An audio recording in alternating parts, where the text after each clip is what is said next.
నమస్కారం నాటివి న్యూస్ వార్తలకు స్వాగతం. ముందుగా వార్తలోని ముఖ్యాంశాలు. ఆర్థికాభివృద్ధిపై పరిశ్రమలకు దిశానిర్దేశం చేసిన ప్రధాని మోదీ. తయారీ లాజిస్టిక్స్ రంగాలను బలోపేతం చేయాలన్న ప్రధాని.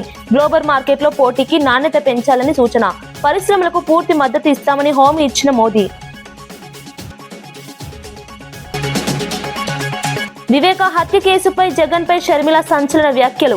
టికెట్ వివాదంతో హత్య జరిగిందన్న షర్మిల ఆరోపణ. సునీతకు మద్దతు ఇవ్వాలని జగన్ ను ప్రశ్నించిన షర్మిల. కేసులో నిజాలు బయటపడాలని డిమాండ్ చేసిన షర్మిల.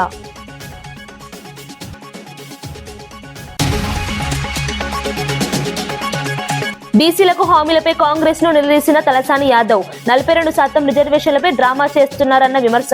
బీసీలకు 1,00,000 కోట్ల బడ్జెట్ హామీ అమలు కాలేదన్న ఆరోపణ. రాబోయే బడ్జెట్ లో హామీలు అమలు చేయాలని డిమాండ్. మూసీ ప్రాజెక్టుపై అసెంబ్లీలో ప్రభుత్వాన్ని నిలదీసిన కేటీఆర్. డిపిఆర్ సమయంపై ప్రభుత్వాన్ని ప్రశ్నించిన కేటీఆర్. ఏడీబీ నిధులపై అబద్ధాలు చెప్పారన్న కేటీఆర్ విమర్శ.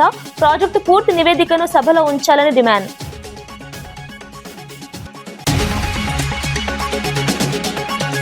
మూసీ నది పునరుజ్జీవన ప్రాజెక్టుపై తెలంగాణ అసెంబ్లీలో కేటీఆర్ ప్రభుత్వాన్ని తీవ్రంగా ప్రశ్నించారు. గతంలో డిపిఆర్ తయారీకి 18 నెలలు పడుతుందని చెప్పి ఇప్పుడు 2 నెలల్లో పూర్తి చేశామని ఎలా చెబుతారని నిలదీశారు. ఏడీబీ నిధులు ఇవ్వలేదని స్పష్టం చేసినప్పటికీ ప్రభుత్వం అబద్ధాలు చెబుతోందని ఆరోపించారు. వివాదాస్పద కంపెనీకి పనులు అప్పగించడంపై అభ్యంతరం వ్యక్తం చేశారు. ప్రాజెక్టుకు సంబంధించిన పూర్తి నివేదికను సభ ముందు ఉంచాలని డిమాండ్ చేశారు.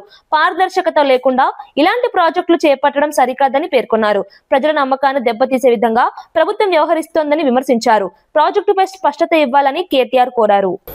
మూసీకి సంబంధించి ఆనాడు కొంతమంది మిత్రులు కాంగ్రెస్ శాసనసభ్యులు ప్రశ్న వేస్తే ఆ రోజు మంత్రి గారు ఇచ్చిన సమాధానం నా దగ్గర ఉంది. అందులో మంత్రి గారు ఏం చెప్తారంటే, అధ్యక్ష, ఈ డిపిఆర్ ప్రిపరేషన్కే ఒక మెయిన్ హార్ట్ అనే కంపెనీకి ఇచ్చినాం. ఆ కంపెనీ గురించి కూడా నేను ఒక నిమిషం చెప్తా సార్. అది పాకిస్తాన్లో బ్యాన్ చేసిండ్రు కంపెనీని, సింగపూర్లో బ్యాన్ చేసిండ్రు, అట్లాంటి కంపెనీకి ఇచ్చిండ్రు. సరే, వాళ్ళ మీద కేసులు ఉన్నాయి, అది కూడా మంత్రి గారు చెప్పాలా? ఓకే. అందులో ఏం చెప్పారంటే అధ్యక్ష, ఆ రోజు శాసనసభకి ఇచ్చిన సమాధానంలో గౌరవ మంత్రి గారు డిపిఆర్ ప్రిపరేషన్కే 18 నెలలు పడుతుంది అని ఈ సంవత్సరం జనవరి నెలలో మంత్రి గారు చెప్పారు.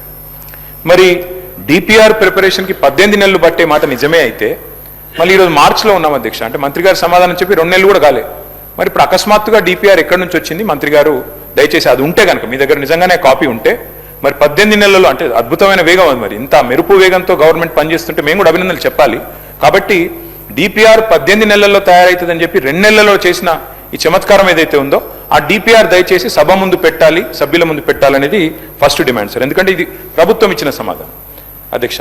రెండవది అధ్యక్ష, నేను చూశాను మంత్రి గారు సభ వెలుపల చెప్పారు అధ్యక్ష. ఏం చెప్పారు? లాస్ట్ టైం హౌస్లోనే చెప్పినట్టున్నారు, అది కూడా ఇక్కడ చెప్పారు అధ్యక్ష, హౌస్లోనే చెప్పారు. అది కూడా గౌరవ మంత్రి శ్రీధర్ బాబు గారే చెప్పారు. ఇన్ ప్రిన్సిపల్ ఏడీబీ అనేది మూసీ ప్రాజెక్ట్ కోసం లోన్ మంజూరు చేసింది అని మంత్రి గారు ఇచ్చిన స్టేట్మెంట్ శాసనసభలో ఇచ్చారు అధ్యక్ష. సో ఫస్ట్ డిపిఆర్ మీకు చెప్పండి మంత్రి గారు, తర్వాత శాసనసభలో మీరు చెప్పిన మాట ఏడీబీ ఫండింగ్ అని మేము నిజమేమో అనుకున్న తర్వాత మేము కూడా ఏడీబీ వారిని అక్కడ మూసీ జనాందోళన్ అని ఒక సంస్థ ఉంది అధ్యక్ష, ఎంజేఏ అని, వారు ఏడీబీ వారిని అడిగారు. అడిగితే ఏడీబీ వారు చెప్పిన సమాధానం అధ్యక్ష నేను మంత్రి గారు కూడా పంపిస్తా. వారు ఏం చెప్పారంటే జనవరి 23 నాడు ఏడీబీ ఇచ్చిన సమాధానం అధ్యక్ష. ఏం చెప్పారు? No ADB financing approved and no DPR submitted by MRDCL. This is ADB's response. Asian Development Bank చెప్తున్న మాట ఏంటంటే తప్పు, ఇన్ ప్రిన్సిపల్ అప్రూవల్ లేదు, ఏ అప్రూవల్ లేదు, ఇంతవరకు ఏడీబీ అప్పే ఇవ్వలేదు అని చెప్పి కుండబద్దలు కొడుతూ మాకు డిపిఆర్ సబ్మిట్ చేయలేదు, డిపిఆర్ సబ్మిట్ చేయండి, పైసలు ఆడికెళ్ళిస్తామని చెప్పి ఏడీబీ చెప్పిన మాట నేను మంత్రి గారికి పంపిస్తాను, వారు చూసుకోవాలి. అయితే మళ్ళీ ఏమన్నా జనవరి నుంచి మరి ఈ హౌజు ఇప్పుడు మార్చిలో జరుగుతుంది కదా, ఈ లోపల ఏమన్నా డెవలప్మెంట్ అయిందా అని చెప్పి మార్చి 11 నాడు మళ్ళీ ఒకసారి ఇదే సంస్థ వాళ్ళు అసెంబ్లీ ప్రారంభం అవుతుంది కదా, ఏమైనా డెవలప్మెంట్ ఉందా అని చెప్పి పోయినారు అధ్యక్ష. పోయితే మళ్ళీ మార్చి 11 నాడు ఏడీబీ ఏషియన్ డెవలప్మెంట్ బ్యాంక్ ఇచ్చిన లెటర్ అధ్యక్ష. ఏం చెప్పారు అధ్యక్ష అందులో? Status remains unchanged since our meeting with your group on 23rd జనవరి. అంటే 23rd జనవరి ఏ మాట అయితే చెప్పారో, ఏ లోను మంజూరు చేయలేదు, మాకు ఏ డిపిఆర్ గవర్నమెంట్ సబ్మిట్ చేయలేదనే మాట, దాని ప్రకారమే ఏడీబీ మళ్ళొక్కసారి ఈ నెల 11వ తారీఖు నాడు స్పష్టంగా ఉత్తరం రాసింది. ఇది కూడా నేను మంత్రి గారికి పంపుతున్నా. దయచేసి మంత్రి గారు కరెక్ట్ చేసుకోవాలా. Because either you are misleading the house or misleading the people or you are being misled by your officers. Either one of them it's true మంత్రి గారు. ఏడీబీ ఇంతవరకు ఇన్ ప్రిన్సిపల్ ఇయ్యలేదు, మీరు డిపిఆర్ ఇయ్యలేదు, మీ దగ్గర డిపిఆర్ లేదు. 18 నెలల్లో తయారైతుందన్న డిపిఆర్ 2 నెలల్లో ఎట్లా తయారైంది? అధ్యక్ష, మూడోది వీరికి ఈ సంస్థ మీద ఎందుకు ప్రేమనో మాకు అర్థమైతలేదు అధ్యక్ష. ఎందుకంటే ముఖ్యమంత్రి గారేమో 16,000 కోట్ల రూపాయలతో అయిపోయే ప్రాజెక్టుకు 1,50,000 కోట్లని ముఖ్యమంత్రి అనౌన్స్ చేసింది, నాది కాదు. Telangana CM announces 1.5 lakh crores beautification project for Musi. Telangana government to spend 1. దేశ ఆర్థిక వృద్ధిని మరింత వేగవంతం చేయాలనే లక్ష్యంతో ప్రధాని మోదీ బడ్జెట్ అనంతర వెబినార్ లో కీలక సూచనలు చేశారు. తయారీ, లాజిస్టిక్స్, ఎంఎస్ఎంఈ రంగాలను బలోపేతం చేయడం ద్వారా వికసిత భారత్ సాధ్యమని తెలిపారు. అంతర్జాతీయ మార్కెట్లో పోటీ పడాలంటే ఉత్పత్తుల నాణ్యతపై దృష్టి పెట్టాలని సూచించారు. పరిశోధనలకు ప్రాధాన్యం ఇవ్వడం ద్వారా కొత్త అవకాశాలు సృష్టించవచ్చని అన్నారు. మౌలిక వసతుల అభివృద్ధి, పర్యావరణ హిత టెక్నాలజీలపై పెట్టుబడులు పెంచాలని పారిశ్రామికవేత్తలను కోరారు. పరిశ్రమలు దేశ ఆర్థిక వ్యవస్థలో కీలక పాత్ర పోషిస్తున్నాయని పేర్కొన్నారు. సమగ్ర అభివృద్ధి కోసం ప్రభుత్వం అన్ని విధాల మద్దతు అందిస్తుందని స్పష్టం చేశారు. सबकी सक्रिय भागीदारी का मैं स्वागत करता हूं और आज इस सीरीज के दूसरे वेबिनार का आयोजन हो रहा है और मुझे बताया गया कि आज हजारों की तादाद में ढेर सारे विषयों पर अनगिनत लोग अपने सुझाव देने वाले हैं. विषय के जो एक्सपर्ट्स हैं वे भी हमसे जुड़ने वाले हैं. इतनी बड़ी तादाद में बजट पर चर्चा ये अपने आप में एक बहुत सफल प्रयोग है. आप सब समय निकाल करके इस वेबिनार में जुड़े, मैं आप सभी का अभिनंदन करता हूं, आपका स्वागत करता हूं. इस वेबिनार की थीम देश की इकोनॉमिक ग्रोथ को निरंतर मजबूती देने से जुड़ी हुई है. आज जब भारत अपनी मजबूत इकोनॉमी से पूरे विश्व की उम्मीद बना हुआ है, आज जब ग्लोबल सप्लाई चेन रीशेप हो रही है, तब अर्थव्यवस्था की तेज प्रगति विकसित भारत का भी बहुत बड़ा आधार है. हमारी दिशा स्पष्ट है, हमारा संकल्प स्पष्ट है. Build more, produce more, connect मोर और अब जरूरत है एक्सपोर्ट मोर. और निश्चित तौर पर इसमें आज आपके बीच जो मंथन होगा.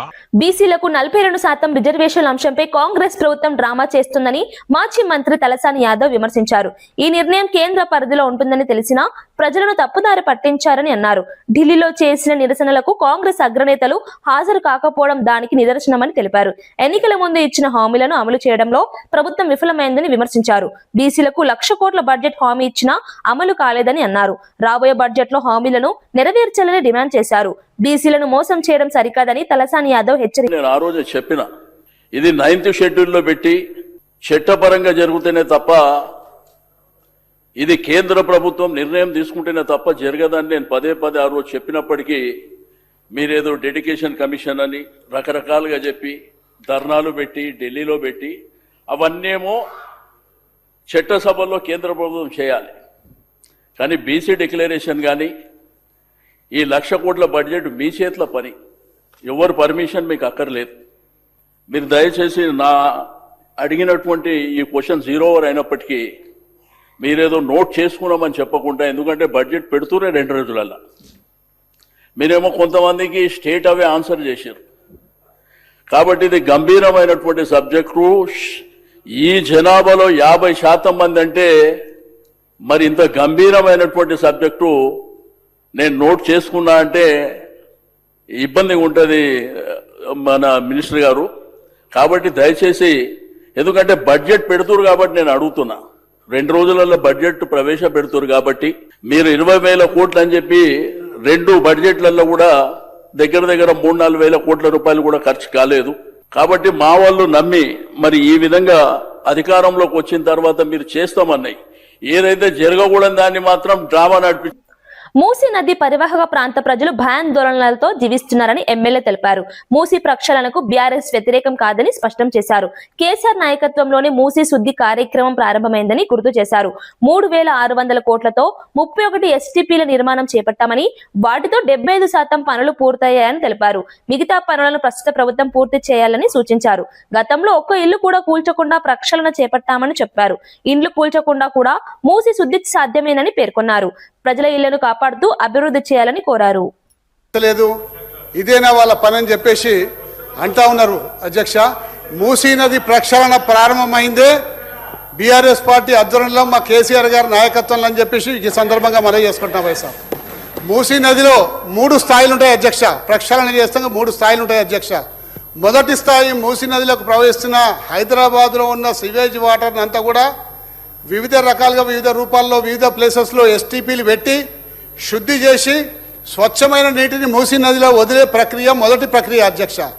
ఆ మొదటి ప్రక్రియ 3,600 కోట్ల రూపాయలతోటి ఆ రోజు ముఖ్యమంత్రి గారు ప్రారంభించి 31 ఎస్టీపీల నిర్మాణం ఆ రోజు పెట్టింది అధ్యక్ష.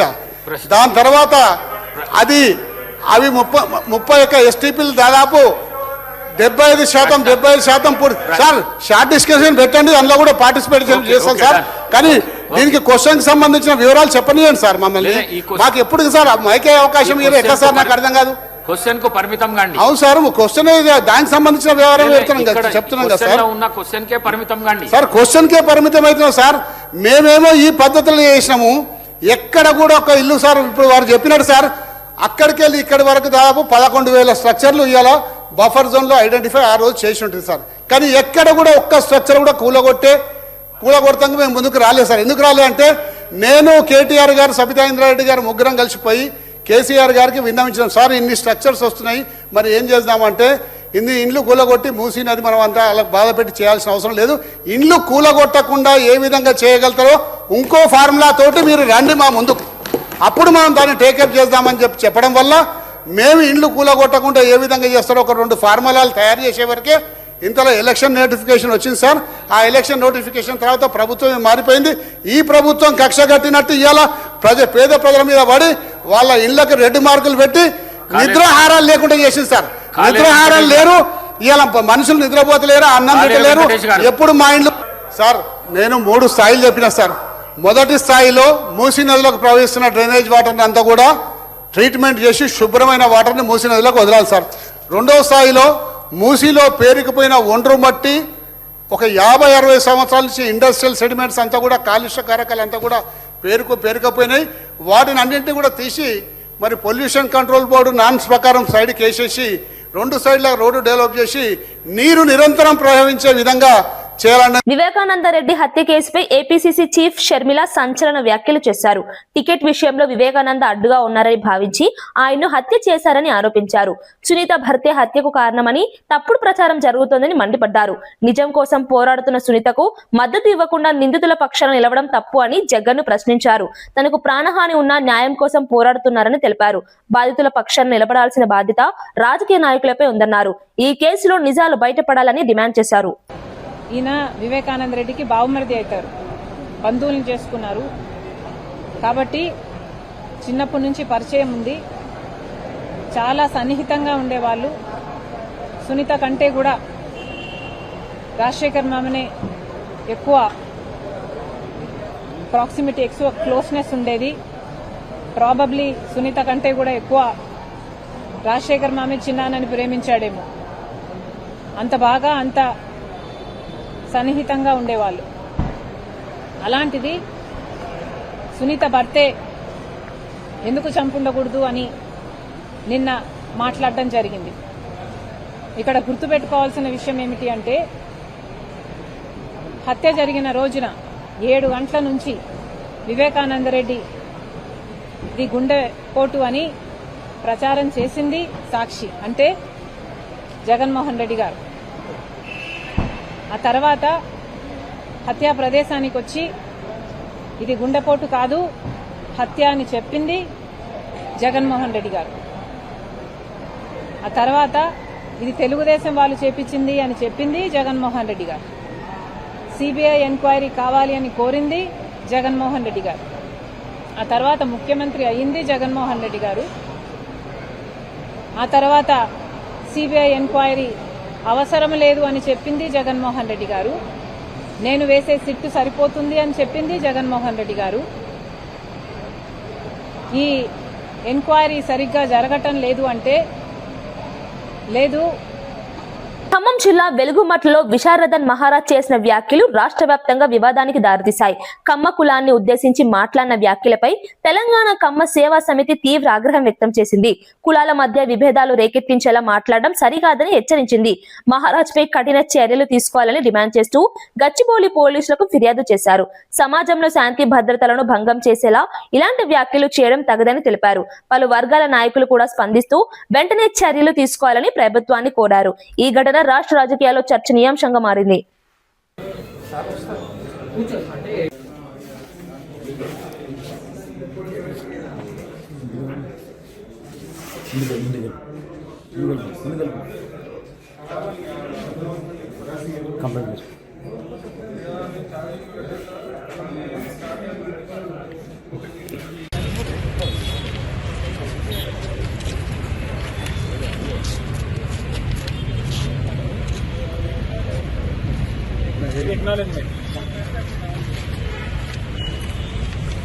రాజేంద్రనగర్ పరిధిలో గ్యాస్ మాఫియాపై సివిల్ సప్లై అధికారులు దాడులు నిర్వహించారు. బండ్లగూడ జాగిర్ ప్రాంతంలో గృహ వినియోగ సిలిండర్ల నుంచి గ్యాస్ ను కమర్షియల్ సిలిండర్లలోకి అక్రమంగా నింపుతున్న గ్యాంగ్ ను పట్టుకున్నారు. ఈ దాడుల్లో 104 డొమెస్టిక్ సిలిండర్లు, 58 కమర్షియల్ సిలిండర్లు, 50 చిన్న సిలిండర్లు స్వాధీనం చేసుకున్నారు. ఈ ఘటనపై 3 కేసులు నమోదు చేశారు. అక్రమ గ్యాస్ వ్యాపారపై కఠిన చర్యలు తీసుకుంటామని అధికారులు హెచ్చరించారు. ప్రజలు ఇలాంటి కార్యకలాపాలు గమనిస్తే వెంటనే సమాచారం ఇవ్వాలని కోరారు.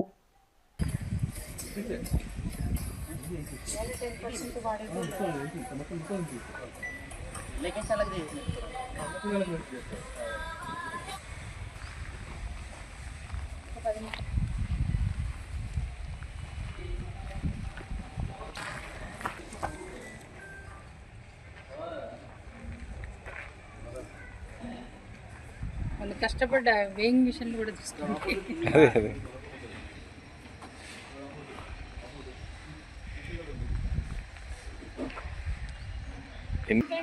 అసలు కరెక్ట్ కాదు. ఎవరు తయారు చేస్తాడో ఏమో పెద్ద పెంట.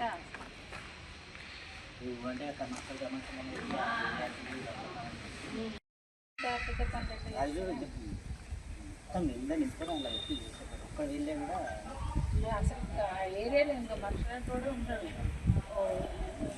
500-600 మీటర్ల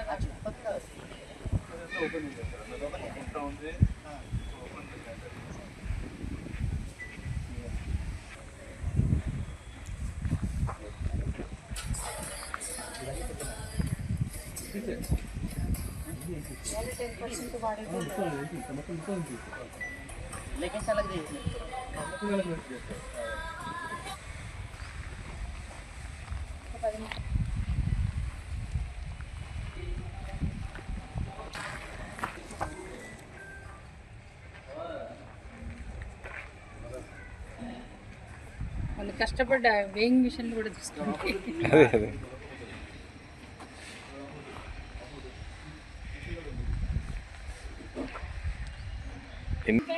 అసలు కరెక్ట్ కాదు. ఎవరు తయారు చేస్తాడో ఏమో పెద్ద పెంట.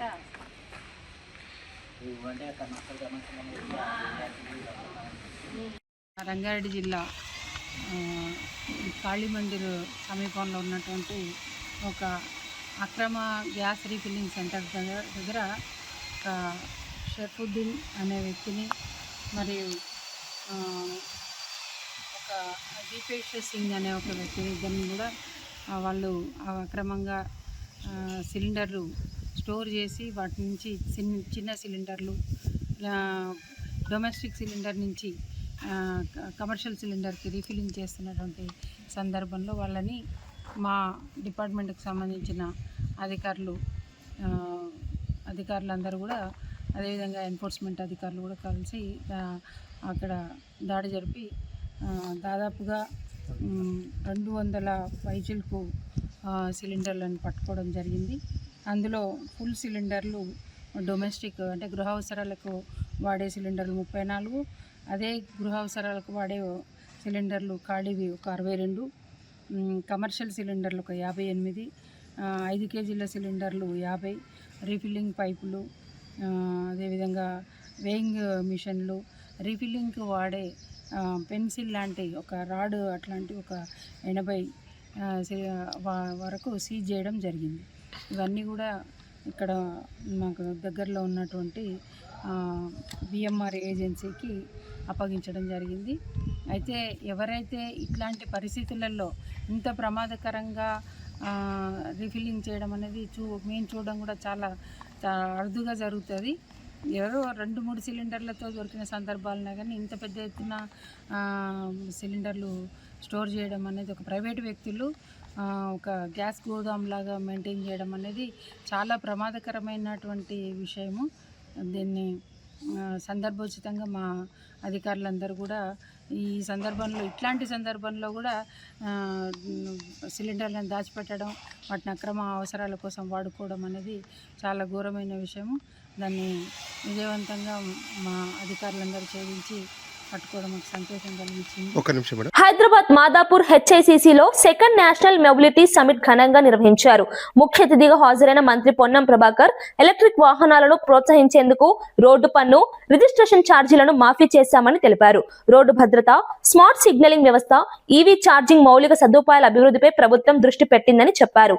రవాణా శాఖ ప్రత్యేక కార్యదర్శి వికాస్ రాజ్, కమిషనర్ ఇలం భర్తీ కీలక వివరాలు వెల్లడించారు. సారథి, పరివాహన్ సేవలను రాష్ట్రంలో అమలు చేస్తున్నట్లు తెలిపారు. సమిట్ లో పలు రంగాల ప్రతినిధులు పాల్గొన్నారు. విధాన నిర్ణేతలు అంటే ఒక విధానపరమైన నిర్ణయం తీసుకోవడానికి అవసరమైనటువంటి భాగస్వాములు కానీ, మరి పరిశ్రమకు సంబంధించినటువంటి నాయకులు కానీ, ఇందులో స్టేక్ హోల్డర్స్ గా అంటే ఫ్యూచర్ ఒక వేఅవుట్ ను తీయడానికి సంబంధించినటువంటి ఆలోచన కలిగిన వాళ్ళంతా కూడా ఈరోజు ఇక్కడ మనం గ్యాదర్ అయినాం. తప్పకుండా తెలంగాణ మా honourable chief minister Revanth Reddy గారి నాయకత్వంలో ఒక విజన్ తీసుకొని ఏదైతే ముందుకు పోతా ఉన్నామో 2047 విజన్ తీసుకొని పోయే సందర్భంలో మనం చేస్తున్న ఈ యొక్క సమ్మిట్ తప్పకుండా ఉపయోగపడుతుంది, ఒక వేఅవుట్ ఇస్తుందని ఆకాంక్షిస్తా ఉన్నాం.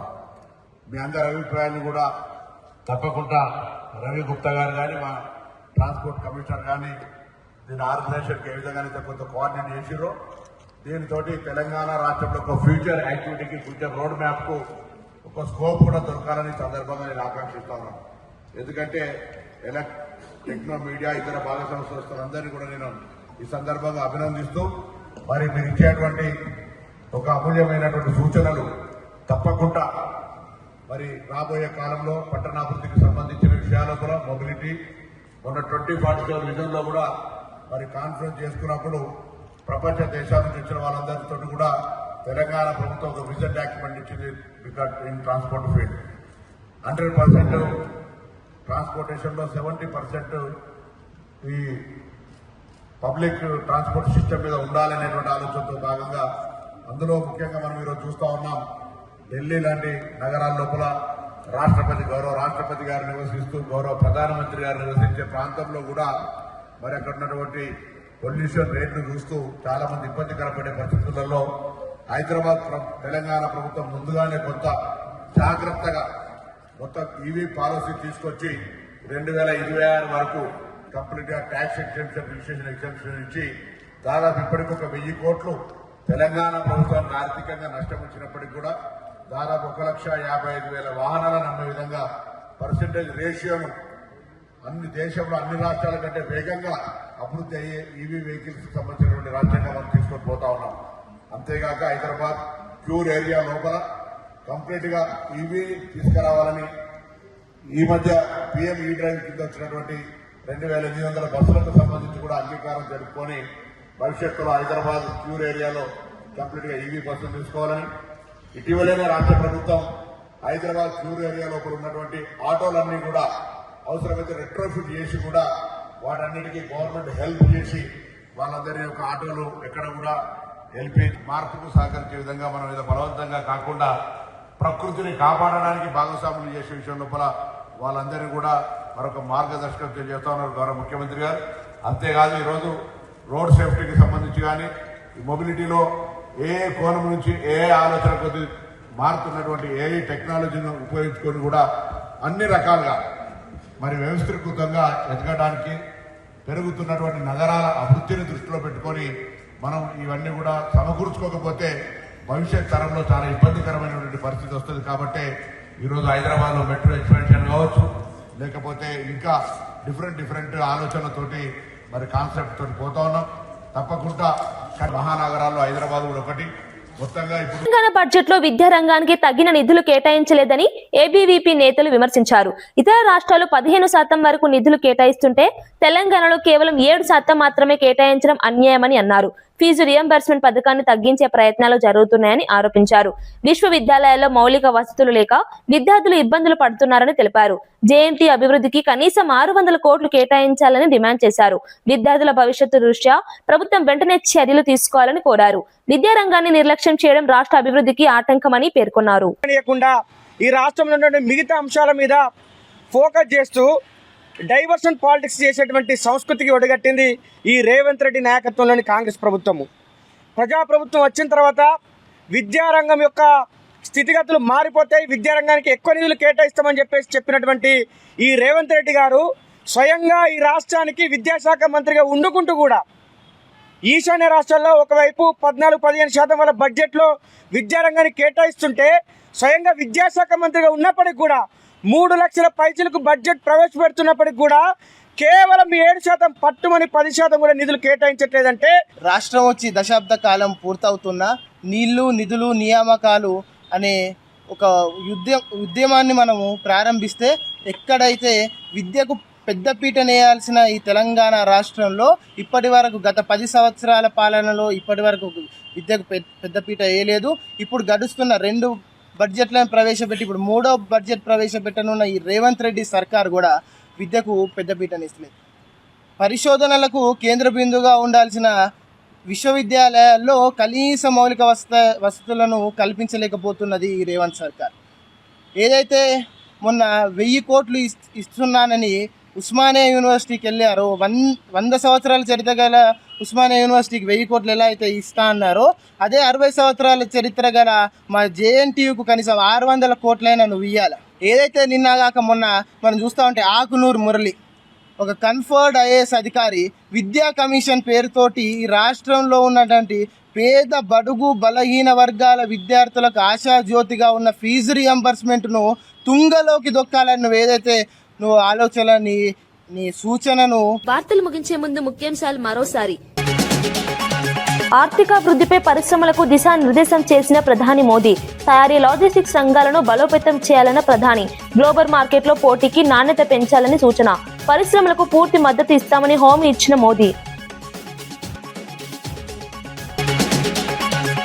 వివేక హత్య కేసుపై జగన్ పై షర్మిల సంచలన వ్యాఖ్యలు. టికెట్ వివాదంతో హత్య జరిగిందన్న షర్మిల ఆరోపణ. సునీతకు మద్దతు ఇవ్వాలని జగన్ ను ప్రశ్నించిన షర్మిల. కేసులో నిజాలు బయటపడాలని డిమాండ్ చేసిన షర్మిల.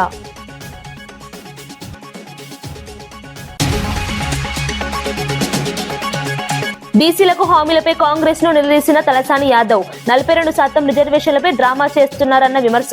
బీసీలకు 1,00,000 కోట్ల బడ్జెట్ హామీ అమలు కాలేదన్న ఆరోపణ. రాబోయే బడ్జెట్ లో హామీలు అమలు చేయాలని డిమాండ్. మూసీ ప్రాజెక్టుపై అసెంబ్లీలో ప్రభుత్వాన్ని నిలదీసిన కేటీఆర్. డిపిఆర్ సమయంపై ప్రభుత్వాన్ని ప్రశ్నించిన కేటీఆర్. ఏడీబీ నిధులపై అబద్ధాలు చెప్పారన్న కేటీఆర్ విమర్శ. ప్రాజెక్టు పూర్తి నివేదికను సభలో ఉంచాలని డిమాండ్.